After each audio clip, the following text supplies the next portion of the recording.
مثل الحياة الدنيا كماء أنزلناه من السماء فاختلط به نبات الأرض فأصبح هشيما تذروه الرياح وكان الله على كل شيء مقتدرا المال والبنون زينة الحياة الدنيا والباقيات الصالحات خير عند ربك ثوابا وخير املا. ابھی میں نے آپ کے سامنے 2 آیتیں پڑھی ہیں، آگے اور بھی مزید آیتیں انشاءاللہ ہماری اس تفسیر میں آئے گی. اس سے قبل کے درس میں ہم نے جو جانکاری حاصل کی تھی، سورہ کہف میں اللہ تبارک و تعالیٰ نے 2 لوگوں کا تذکرہ کیا، جن میں سے ایک کے پاس 2 باغات تھے اور ایک شخص کے پاس کچھ نہیں تھا، اور جس کے پاس باغات تھے وہ ان باغات کو سب کچھ سمجھ بیٹھا اور یہ سمجھ رہا تھا کہ یہ ہمیشہ رہنے والے ہیں اور قیامت کبھی قائم ہونے والی نہیں ہے.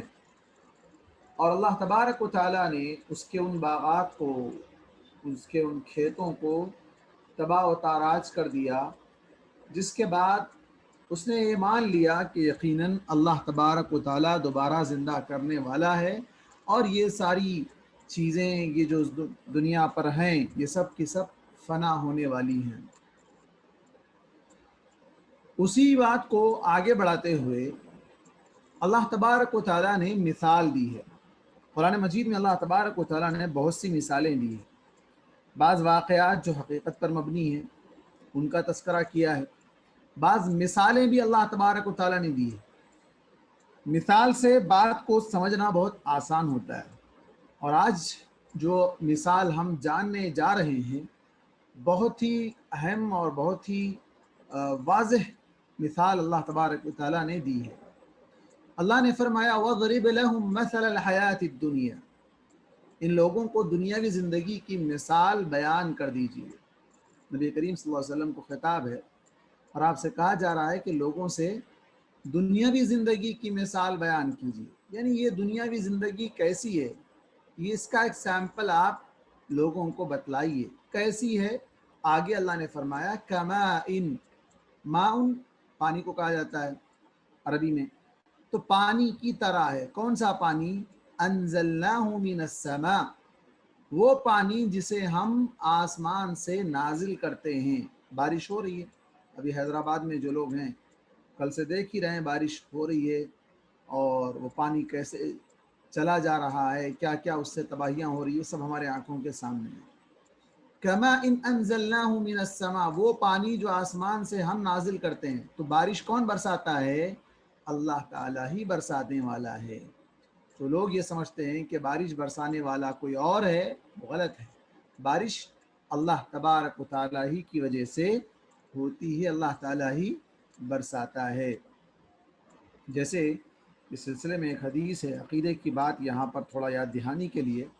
اللہ کے نبی صلی اللہ علیہ وسلم نے ایک روز فجر کے بعد لوگوں سے خطاب کرتے ہوئے کہا کہ اللہ تعالیٰ فرماتا ہے میرے بندوں میں 2 طرح کے لوگ تھے. ایک وہ تھے جنہوں نے کہا کہ اللہ کے فضل سے بارش ہوئی، مطرنا بفضل اللہ. تو یہ وہ لوگ ہیں جنہوں نے مجھ پر ایمان رکھا، یعنی اللہ پر ایمان رکھا اور ستاروں کا انکار کیا. اور دوسری قسم ان لوگوں کی ہے جنہوں نے کہا مطرنا بنوء کذا، ہمیں فلاں ستارے کی وجہ سے بارش ہوئی، فلاں ستارہ فلاں جگہ سے ہٹا، اس وجہ سے بارش ہوئی. آج ہمارے پاس ہر ایک آدمی کے ہاتھ میں فون ہے، فون کے اندر ویدر بتلاتا ہے. اب آپ دیکھیں گے ویدر میں تو وہاں بتلائے گا کہ ابھی بارش ہو رہی ہے، باہر آپ دیکھیں گے بارش نہیں ہو رہی. کبھی بتلاتا ہے کہ کل پرسوں 2-3 دن تک لگاتار بارش ہونے والی ہے، بارش نہیں ہوتی ہے. کبھی بتاتا ہے کہ بارش نہیں ہونے والی ہے اور حقیقت میں بارش ہو رہی ہوتی ہے. تو یہ لوگ جو ان چیزوں پر عقیدہ رکھتے ہیں، اور اگر کوئی شخص فار ایگزامپل کوئی شخص سفر کرنا ہے، اس نے ویدر کا ایپ کھولا اور کھول کر اس میں چیک کیا کہ دیکھ لوں کل میں سفر پر جانا ہے، بارش ہے یا نہیں ہے. بارش ہو رہی ہے اس میں بتا رہا ہے، اور اس کی وجہ سے آپ رک جا رہے ہیں، تو آپ کا ایمان اللہ سے ہٹ گیا ہے، آپ کا ایمان اللہ سے ہٹ گیا ہے۔ آپ اس ایپ پر بھروسہ کر رہے ہیں، وہ بارش نہیں برسانے والا، بارش برسانے والا اللہ تعالیٰ ہے۔ یہ مثال اللہ نے دی۔ ایک بات عقیدے کی یہاں آ گئی تو میں نے بطور تذکرہ یہاں پر اس کو ذکر کیا، کما ان انزلناہ من السماء، بارش کا پانی آسمان سے آتا ہے، اسے ہم نازل کرتے ہیں، اور یہ بڑا بابرکت پانی ہوتا ہے۔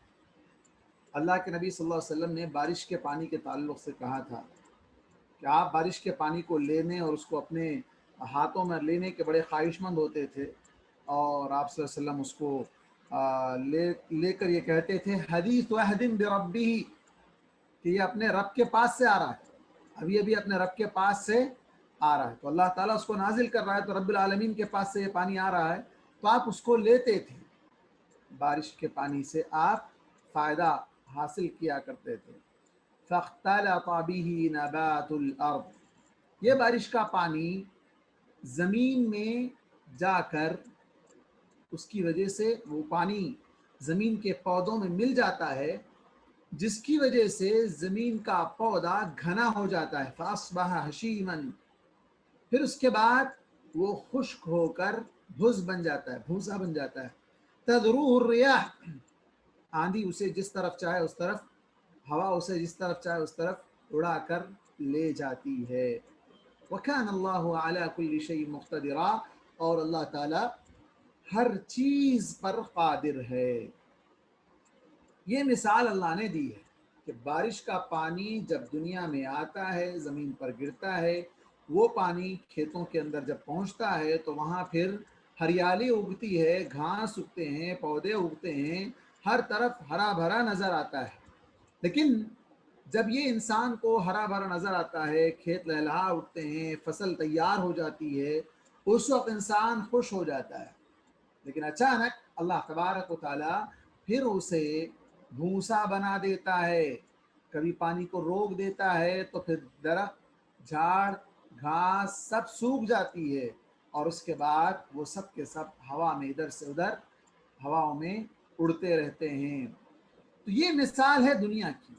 دنیا کی مثال اس میں کس طرح دی گئی ہے کہ یہ چمک دمک دنیا کی، جس طرح وہ ہریالی ہے جو آنکھوں کو خوش کرنے والی ہے، وہ پھل، وہ فصل جو لگی ہے کھیت میں، وہ دیکھ کر انسان خوش ہو جاتا ہے کہ اس فصل سے میں فائدہ اٹھاؤں گا، اس پھل سے میں کھاؤں گا، یہ پھول، یہ لہلہاتے، یہ باغات، اس کو دیکھ کر انسان خوش ہوتا ہے۔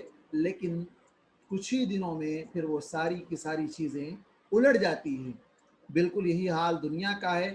دنیا کی یہ چمک دمک، یہ رونق، یہ ٹیکنالوجی، یہ ساری چیزیں فنا ہونے والی ہے، اسی طرح جس طرح ایک کھیت، ایک باغ، ایک درخت، ایک گھاس فنا ہو سکتے ہیں جو آنکھوں کے سامنے ہیں، اسی طرح یہ دنیا ہے۔ دنیا ابھی یہاں رہنے والی نہیں ہے، دنیا کو بھی فنا ہونا ہے۔ دنیا کی تمام ترقی یافتہ جتنی چیزیں ہیں وہ سب کی سب فنا ہونے والی ہیں۔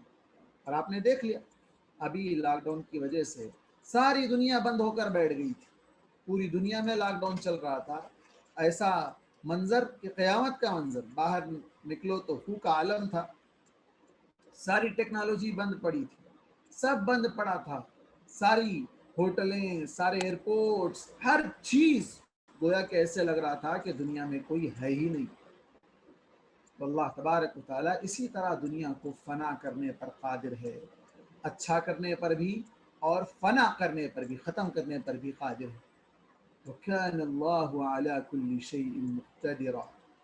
اس کے بعد اللہ تبارک و تعالیٰ نے کہا المال والبنون زینۃ الحیات الدنیا۔ اچھا ایک بات اور، وَكَانَ اللَّهُ عَلَى كُلِّ شَيْءٍ مُقْتَدِرًا، اللہ تعالیٰ ہر چیز پر مکمل قادر ہے۔ یہ نہیں ہے کہ اس کو کسی کا سپورٹ لینے کی ضرورت ہو۔ اب جیسے ہم کھیت میں اگر ہم کھیتی لگانا چاہتے ہیں تو وہاں پر ضرورت پڑتی ہے ہل چلانے کی، وہاں لیبر کی ضرورت پڑتی ہے، وہاں پر پانی کی ضرورت پڑتی ہے، بہت سی چیزوں کی ضرورت پڑتی ہے، اور اس میں کئی لوگوں کا سپورٹ لے کر اس کو پائے تکمیل تک پہنچایا جاتا ہے۔ لیکن اللہ تعالیٰ کے لیے لفظ کن فیکون ہی کافی ہے۔ اور پھر فنا کرنے کے لیے اللہ تبارک و تعالیٰ کو ساری دنیا کو آن کی آن میں اللہ تبارک و تعالیٰ ختم کر سکتا ہے، تو اس کے لیے بھی اللہ تعالیٰ کو کسی کے سپورٹ کی ضرورت ہرگز بھی نہیں ہے۔ اس کے بعد اللہ نے کہا المال والبنون زینت الحیات الدنیا، مال اور بیٹے اولاد یہ دنیاوی زندگی کی زینت ہیں۔ کتنا مال ہے بھائی آپ کے پاس، کتنے کروڑ ہیں، کہ ان سے بینک میں ہے، کہاں کہاں پراپرٹی ہے، بچہ کیا کماتا ہے، بچی کے بابا کے پاس کتنا بینک بیلنس ہے، سب کیا ہے؟ مال پوچھتے ہیں۔ یہ سب کیا ہے؟ دنیا کی زینت ہے۔ والبنون، اولاد میں بیٹے خاص طور پر ذکر کیا گیا۔ کیوں؟ اس لیے کہ مشرکین مکہ بیٹیوں کو زندہ درگور کر دیتے تھے اور بیٹوں کو اہمیت دیتے تھے، اور جس کے پاس بیٹے ہوتے اسے بہت بڑا آدمی سمجھا جاتا تھا۔ ولید بن مغیرہ جو بہت بڑا دشمن تھا اللہ کے نبی کا، اس کے پاس بہت بیٹے تھے۔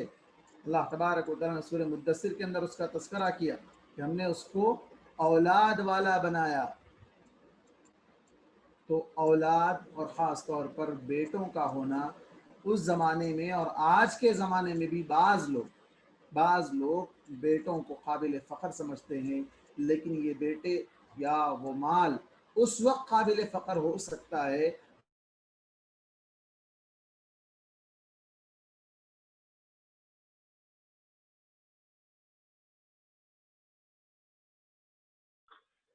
تو ہماری بات چل رہی تھی مال اور اولاد کے تعلق سے۔ مال اور بیٹے دنیاوی زندگی کی زینت ہیں، اور باقی رہنے والے نیک اعمال آپ کے رب کے نزدیک اجر کے اعتبار سے زیادہ بہتر ہیں اور اللہ سے اچھی امید کے اعتبار سے بھی۔ دنیاوی زندگی کے اندر بہت سی چیزیں انسان کے لیے زیب و زینت کی ہیں، لیکن اس میں خاص طور پر مال اور اولاد۔ اگر کسی کے پاس مال ہے اولاد نہیں ہے تو بھی اس کو اچھا نہیں سمجھا جاتا۔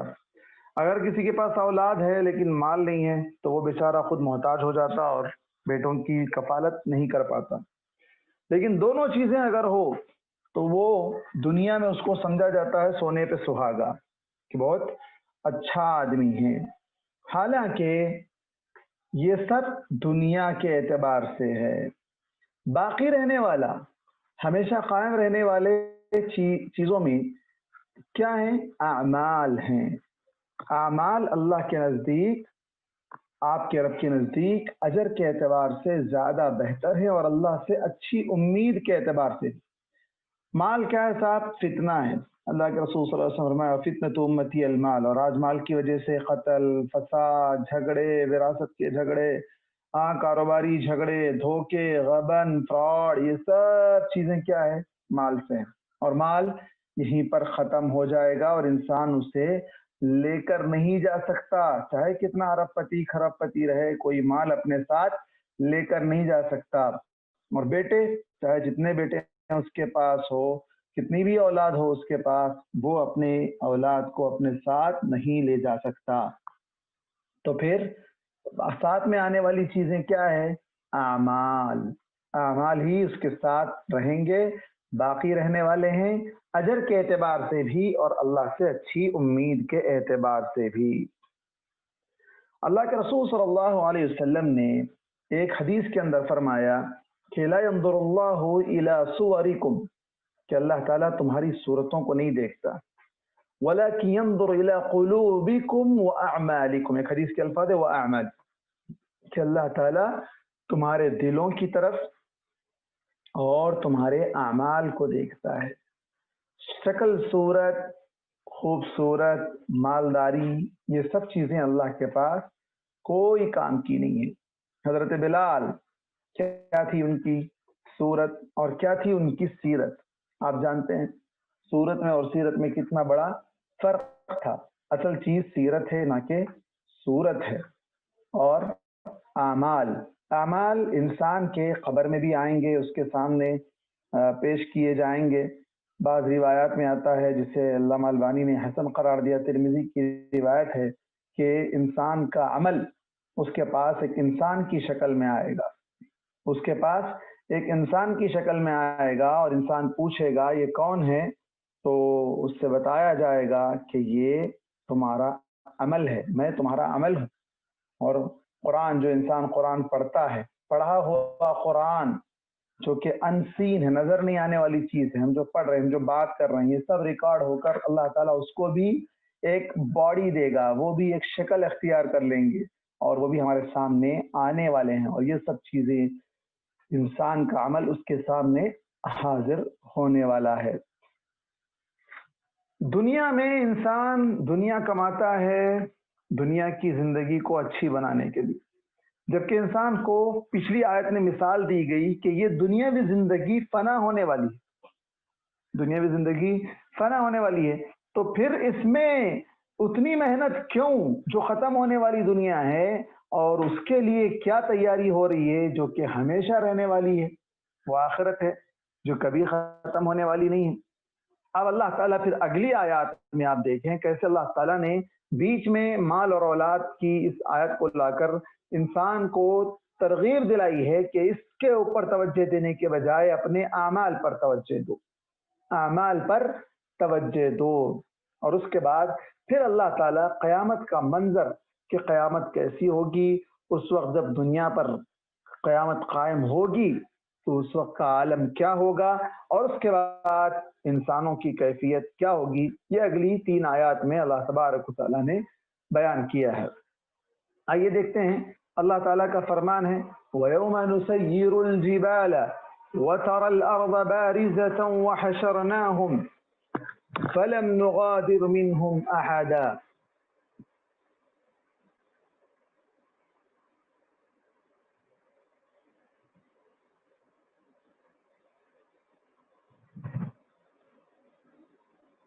ایک منٹ، لائٹ آ گئی، میں پھر سے لیپ ٹاپ سے جوائن ہونے کی کوشش کر رہا ہوں۔ تو فَلَمْ نُغَادِرْ مِنْهُمْ أَحَدًا، اللہ تبارک تعالیٰ فرماتا ہے وَيَوْمَ نُسَيِّرُ الْجِبَالَ وَتَرَى الْأَرْضَ بَارِزَةً، کہ ہم اس دن پہاڑوں کو چلائیں گے۔ پہاڑ کیسے چلیں گے؟ ہم اس دن پہاڑوں کو چلائیں گے۔ پہاڑ اپنی جگہ آپ دیکھنے میں ایسے لگیں گے کہ یہ تو بہت ہی بھاری بھرکم، اتنے وزنی جو کہ جمے ہوئے ہیں اپنی جگہ۔ اللہ تعالیٰ فرماتا ہے دوسرے مقام پر وَتَرَى الْجِبَالَ تَحْسَبُهَا جَامِدَةً وَهِيَ تَمُرُّ مَرَّ السَّحَابِ، اور آپ پہاڑوں کو اپنی جگہ جمے ہوئے خیال کریں گے، لیکن وہ بھی بادل کی طرح اڑتے پھریں گے، وہ بھی بادل تمر مر السحاب۔ بادلوں کو آپ دیکھیں، بادل ابھی آپ دیکھ سکتے ہیں، باہر نکل کر آپ نظر آ کریے، بارش ہو رہی ہے اور بارش کی وجہ سے پورا موسم ابر آلود ہے۔ اب آپ باہر نکل کر دیکھیں، ابر ایک مقام سے دوسرے مقام پر کیسے جناب موو ہو رہے ہیں۔ تو یہ بادلوں کا موو ہونا جس طرح آپ کو لگ رہا ہے، پہاڑ بھی اسی طرح موو ہوں گے، اپنی جگہ سے ہٹیں گے، اللہ تعالیٰ ان کو چلنے کی صلاحیت دے گا، چلائے گا۔ بلکہ اللہ تعالیٰ نے دوسرے مقام پر کہا ان کی کیا حیثیت ہو جائے گی، پہاڑ بالکل ریزہ ریزہ ہو جائیں گے۔ وَبُسَّتِ الْجِبَالُ بَسًّا فَكَانَتْ هَبَاءً مُنبَثًّا، اور وہ پھر پھیلے ہوئے غبار دھوئیں کی مانند، جس طرح اب یہ ابر ہے بالکل اسی طرح یہ پہاڑوں کا عالم بھی ہو جائے گا۔ تو اللہ تعالیٰ جب قیامت قائم کرے گا تو سب سے پہلے یہاں بتلایا جا رہا ہے کہ پہاڑوں کو اللہ تعالیٰ اپنی جگہ سے ہٹا دے گا۔ یہ پہاڑ کیا ہے؟ شامخات کہا گیا اس کو ایک مقام پر، کہ پہاڑوں کو اللہ نے گاڑ دیا ہے۔ کیوں گاڑ دیا ہے؟ تاکہ زمین اپنی جگہ سے ہل نہ سکے۔ یہ میخ اور کیلر کے ٹائپ میں اللہ تعالیٰ نے اس کو ٹھوک کر زمین کو روک دیا ہے۔ آپ جانتے ہیں کہ زمین کا جو حصہ ہے پانی کے مقابلے میں 25% اور اس کے مقابلے میں پانی 75% ہے، تو وہ 75% پر پانی پر زمین کا ٹہرا رہنا یہ محال ہے، لیکن اللہ تعالیٰ نے اس کو روک کر رکھا ہے، اس کو گاڑ کر، پہاڑوں کو گاڑ کر میخوں کی مانند زمین کو سنبھال کر رکھا ہے۔ تو یہ زمین جو آج پہاڑوں سے، باغات سے، درختوں سے، عمارتوں سے، بلڈنگوں سے، بازاروں سے کھچا کھچ بھری ہوئی ہے، کل قیامت کے دن دوسرا اس کا عالم یہ ہوگا کہ پہاڑ اپنی جگہ سے ہٹ جائیں گے اور وہ چلنے اڑنے پھرنے لگیں گے، تو زمین بھی چٹیل ہو جائے گی۔ صاف و شفاف میدان چٹیل میدان کی طرح ہو جائے گی، جیسے کوئی اس پر کوئی درخت نہیں تھا، کوئی عمارت نہیں تھی، کوئی چیز وہاں پر نہیں تھی، ویسے اللہ تبارک و تعالیٰ اس زمین کو بنا دے گا۔ پھر اس کے بعد وحشرناہم، سب کو اکٹھا کریں گے۔ کون؟ آدم علیہ السلام سے لے کر قیامت کے آخری انسان تک، جو سب سے آخری ہوگا، تمام کو اللہ تعالیٰ حشرناہم۔ میدان محشر کیوں کہا جاتا ہے اس کو، محشر کے میدان کو؟ اس لیے کہ وہ جمع ہونے کی جگہ ہے، سب کے سب وہاں پر جمع ہوں گے۔ فَلَمْ نُغَادِرْ مِنْهُمْ أَحَدًا، کوئی بھی ہم سے بچ کر نہیں نکلے گا، ہم کسی کو ان میں سے نہیں چھوڑیں گے، کوئی چھوٹ نہیں سکتا۔ وہ میدان میں سب کو آنا ہے، چاہے وہ پچھلی قوموں کے ہو، چاہے امت محمدیہ کے ہوں، چاہے مومن ہو، منافق ہوں، کافر ہوں، مالدار ہوں، غریب ہوں، کوئی بھی ہو، سب کے سب کو وہاں اللہ تعالیٰ جمع کرے گا۔ پھر وہی بات آئے گی کہ بھائی کیسے جمع کرے گا؟ اللہ تعالیٰ سب کو زندہ کرے گا، سب اپنی قبروں سے نکلیں گے۔ فَإِذَا نُفِخَ فِي الصُّورِ، جیسے اللہ تعالیٰ نے سورہ یاسین کے اندر اس کا تذکرہ کیا کہ مِنَ الْأَجْدَاثِ إِلَىٰ رَبِّهِمْ يَنْسِلُونَ، اپنی قبروں سے نکل کر اپنے رب کی طرف دوڑ رہے ہوں گے۔ اپنے قبروں سے نکل کر دوڑ رہے ہوں گے، وہ سب کے سب اس میدان میں جمع ہو جائیں گے۔ اب وہاں جائیں گے تو کس حالت میں کھڑے ہوں گے؟ عُرِضُوا عَلَىٰ رَبِّكَ صَفًّا، آپ کے رب کے سامنے وہ صف باندھ کر پیش کیے جائیں گے، سب لائن سے کیوں میں آئیں گے سب۔ ہاں، یہ کون سی قوم ہے؟ یہ فلاں قوم ہے۔ یہ کون سی قوم ہے؟ یہ فلاں قوم ہے۔ یہ کون سی قوم ہے؟ یہ امت محمدیہ ہے۔ اس میں مومن کون ہے؟ یہ مومنوں کی صف ہے، یہ منافقوں کی صف ہے، یہ کافروں کی صف ہے، یہ گنہگاروں کی صف ہے۔ ہر ایک کی لائن ہو جائے گی، لائن وائز پورے ٹھہرائے جائیں گے۔ اور اس کے بعد اللہ تعالیٰ سب سے خطاب کر کے کہے گا لَقَدْ جِئْتُمُونَا كَمَا خَلَقْنَاكُمْ أَوَّلَ مَرَّةٍ، ہم تم لوگ ہمارے سامنے اسی طرح حاضر ہوئے ہو جس طرح ہم نے تم کو پہلی مرتبہ پیدا کیا تھا۔ پہلی مرتبہ جب اللہ نے پیدا کیا تو سارے انسانوں کے جو روحیں تھی، نسمات جسے کہا گیا، وہ سب کو اللہ تعالیٰ نے جمع کیا اور سب سے کہا تھا الست بربکم، کہ میں تمہارا رب نہیں ہوں؟ تو سب نے کہا تھا قالوا بلا، کیوں نہیں پروردگار، تو ہمارا رب ہے۔ سب نے یہ وعدے کو، اگریمنٹ کو ایکسپٹ کیا تھا، اللہ سے اگریمنٹ کیے تھے۔ تو سب جس حالت میں اس وقت کھڑے تھے، پھر قیامت کے دن اللہ تعالیٰ ان کو اسی حالت میں کھڑا کرے گا۔ کما خلقناکم اول مرہ، پہلی مرتبہ جیسے ہم نے تم کو پیدا کیا، آج دوسری مرتبہ بھی تم کو پیدا کر کے ہمارے سامنے ہم نے تم کو کھڑا کر دیا ہے۔ بل زعمتم، تم نے تو یہ سمجھ لیا تھا الن نجعل لکم موعدا، کہ تمہارے دوبارہ زندہ کیے جانے کا ہم نے کوئی وقت مقرر نہیں کیا ہے۔ یہ تمہاری بھول تھی، تم سمجھ رہے تھے کہ اب ہم مر جائیں گے، مٹی ہو جائیں گے، ہماری ہڈیاں گل سڑ جائیں گی، ریزہ ریزہ ہو جائیں گی، کون اس کو دوبارہ زندہ کرے گا؟ تو سورہ کہف کا جو ابتدائی حصہ ہے جس میں اصحاب کہف کا ذکر کیا گیا، آپ سب جانتے ہیں، پڑھ چکے ہم، کہ اللہ تعالیٰ نے اس میں اصحاب کہف کو 309 سال تک سلا کر دوبارہ زندہ کر کے ثابت کر دیا تھا کہ اللہ تبارک و تعالیٰ ہی اس بات پر قادر ہے کہ وہ مردوں کو زندہ کرتا ہے، بلکہ ہر انسان جسے دوسرے دن کی زندگی ملتی ہے وہ صبح اٹھ کر دعا پڑھتا ہے الحمدللہ الذی احیانا بعد ما ماتنا والیہ النشور، کہ اللہ تعالیٰ نے تمام تعریفیں اس اللہ کے لیے جس نے ہمیں ہماری موت کے بعد دوبارہ زندہ کیا۔ جس کو زندگی مل جائے، دوسرا دن مل جائے تو وہ نئی زندگی ہے، اور اگر موت ہو جائے تو پھر وہ موت۔ اللہ تعالیٰ نے یہاں اس آیت میں پھر مشرکین مکہ کو اور ان تمام لوگوں کو جو بعث بعد الموت، مرنے کے بعد اٹھائے جانے کا انکار کرنے والے ہیں، ان تمام کو اللہ تبارک و تعالیٰ نے یہاں پر بتلا دیا کہ تم یہ سمجھ رہے ہو کہ تم کھڑے نہیں ہوگے، تم کو اللہ تعالیٰ پیدا نہیں کرے گا، بلکہ تم سب ہمارے سامنے آؤ۔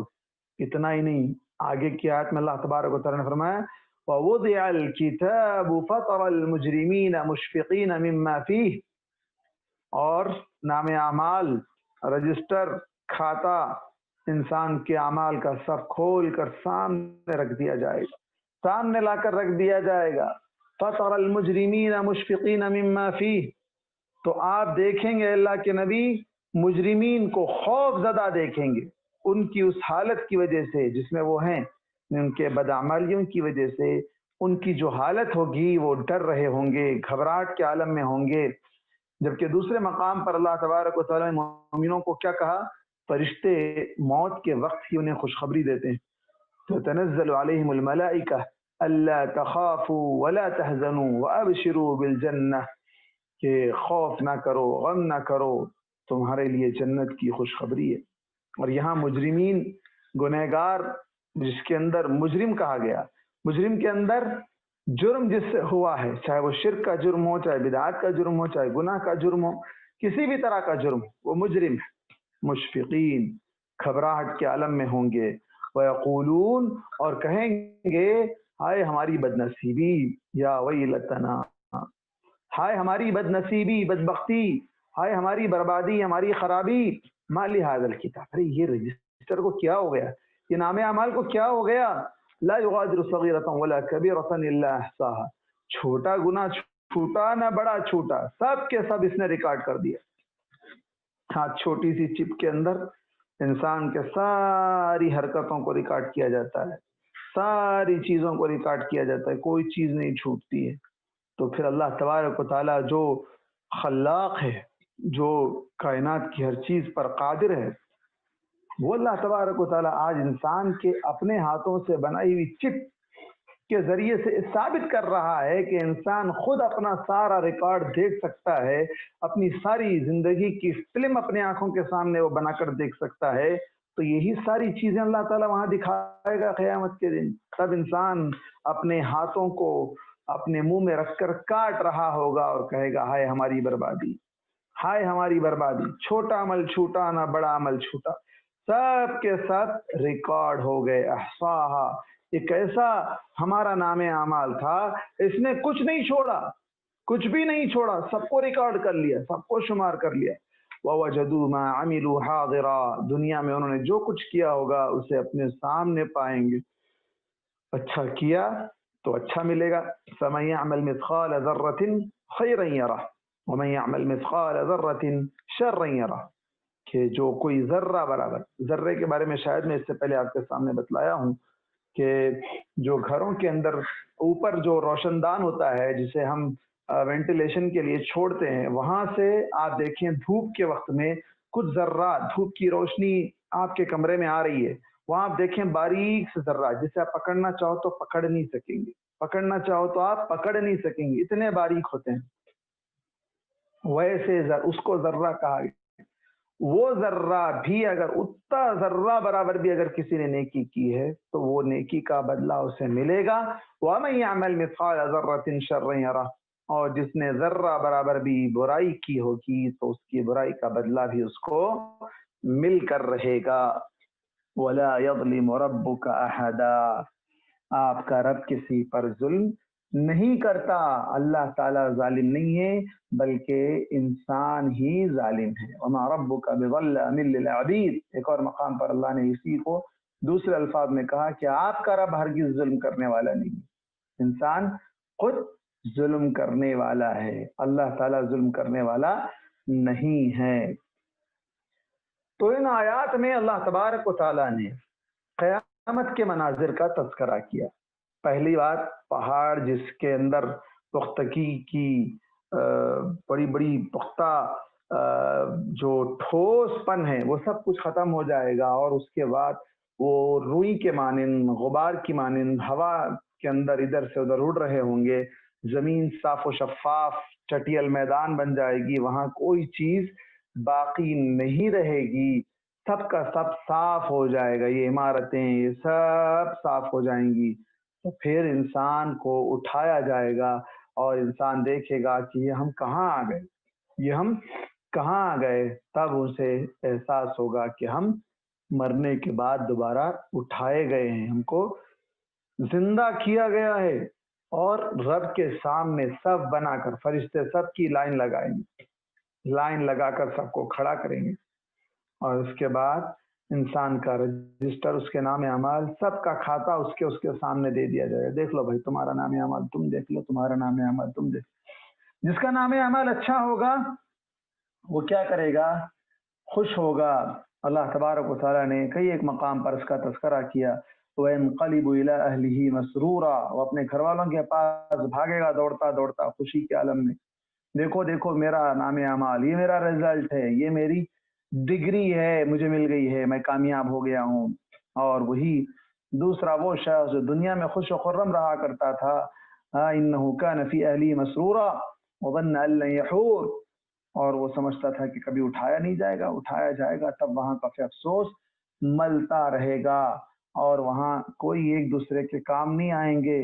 بیوی سے انسان بھاگے گا، بیٹوں سے بھاگے گا، ماں باپ سے بھاگے گا، ہاں دودھ پلانے والی ماں اپنے بچے کو چھوڑ کر بھاگے گی۔ یہ ساری کی ساری تفاصیر قرآن کی مختلف آیات میں موجود ہے۔ وہ عالم ہوگا جب انسان کو صرف اپنی پڑی ہوگی نفسا نفسی، نفسی نفسی، میرے نفس کا کیا ہوگا، میرے نفس کا کیا ہوگا۔ ہر انسان کو اپنی ہی پڑی ہوگی، اس لیے کہ وہی اصل نجات ہوگی۔ وہاں اگر کسی کو نجات مل جائے اور اسے جنت میں داخلہ دے دیا جائے تو وہی کامیاب ہوگا۔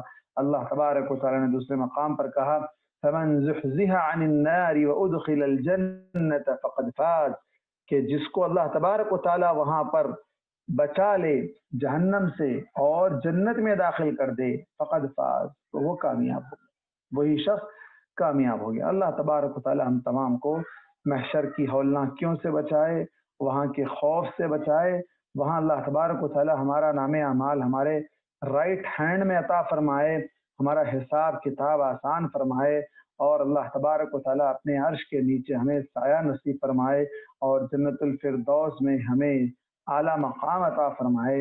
اللہ تبارک و تعالیٰ اسی حساب سے ہمیں اس زندگی میں نیک اعمال کرنے کی توفیق عطا فرمائے، آمین۔